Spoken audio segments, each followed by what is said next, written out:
Ada banyak cara marketing, ada banyak cara untuk meriset sebuah produk berdasarkan target marketnya. Baru-baru ini saya menonton sebuah film lama sebenarnya 2017, yaitu Steve Madden. Dia terkenal banget ketika Wolf of Wall Street keluar karena dia salah satu yang sahamnya waktu itu digoreng sama Jordan Belfort yang dimainkan oleh Leonardo DiCaprio. Nah, ketika saya pelajari lebih lanjut, Steve Madden ternyata punya sebuah jurus launching produk yang sangat sederhana, bisa dilakukan oleh banyak orang, dan ini bisa jadi salah satu kunci rahasia kalau kita bisa meluncurkan produk yang market fit. Jadi caranya gini, dia punya kantor di New York, dan by the way, bagi yang belum tahu, Steve Madden adalah produsen sepatu-sepatu wanita yang up to date terhadap zaman. Tergantung ya zamannya siapa ya, karena dia memang dari tahun 90-an, tapi sampai sekarang masih banyak tersebar di banyak negara, termasuk di Indonesia kalau nggak salah juga ada store-store-nya. Jadi dia perusahaan sepatu wanita yang sudah lebih dari 30 tahun berarti berkarya mendominasi di banyak tempat di banyak negara. Nah, salah satu kuncinya ketika dia punya ratusan toko di seluruh dunia, gimana sih cara tahu kalau sepatu ini di launching bakal laris atau enggak, bakal ada yang suka atau enggak. Nah, dia punya board of director atau tempat mereka biasa meeting para direktur-direkturnya, termasuk yang produksi, operation, dan juga marketing.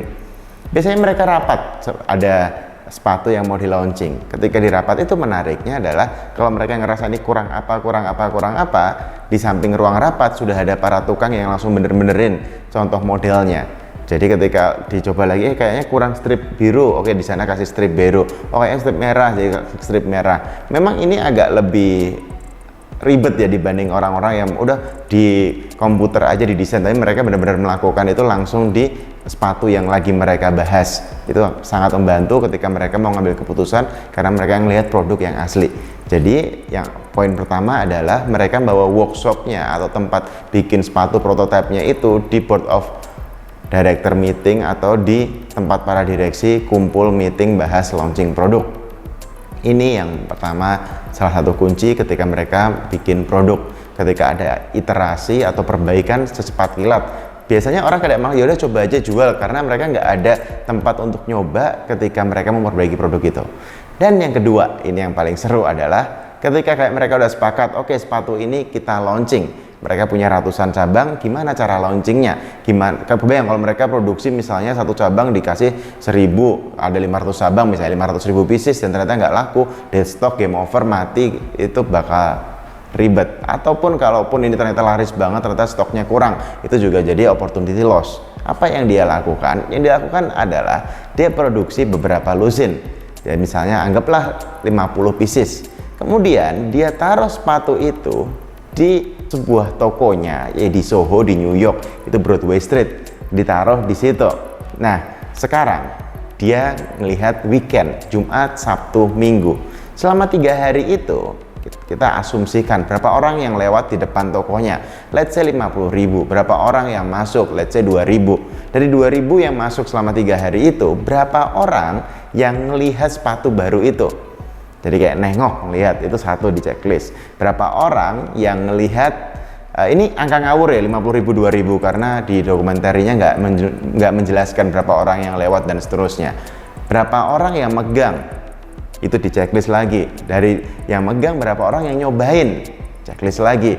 Dari yang nyobain berapa orang yang beli. Jadi dia punya parameternya. Kita bicara angka ngawur aja, anggaplah kalau misalnya 2.000 orang, terus 500 orang lihat, 100 orang nyobain, 30 beli over weekend. Oh berarti ini produk yang fit the market, jadi dia langsung bisa produksi massal, kirim ke seluruh dunia. Itu yang dia lakukan.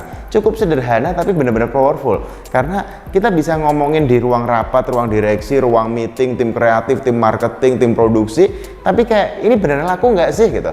Ternyata dengan produksi 50 pieces bisa langsung kita coba ke pasar, dan berapa orang yang nengok, berapa orang yang lihat, berapa orang yang megang, berapa orang yang nanya size-nya, nyoba size-nya, berapa orang yang akhirnya beli. 3 hari itu kayak bisa menentukan banyak hal dari customer beneran yang akhirnya beli beneran, bayar pakai duit beneran karena senang beneran.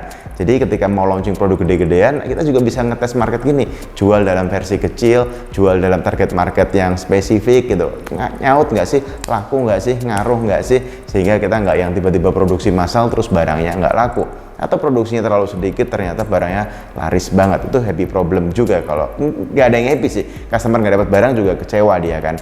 Jadi itu salah satu contohnya. Saya baru-baru juga nyoba ada bikin mainan baru, perusahaan minuman, dan sederhananya top marketnya siapa, ada 3 brand gitu, terus kita cobain blind test ke 100 orang menang, ke 100 orang lagi menang, atau ketika awal-awal nggak menang juga sih, diperbaiki lagi formulanya sampai akhirnya menang, kita jadi pede untuk launching ini karena kita udah menang secara rasa. Nanti game berikutnya tentang packagingnya, game berikutnya dan seterusnya, tapi tes market ini bantu kita sebelum kita eskalasi yang jauh lebih gede. Thank you.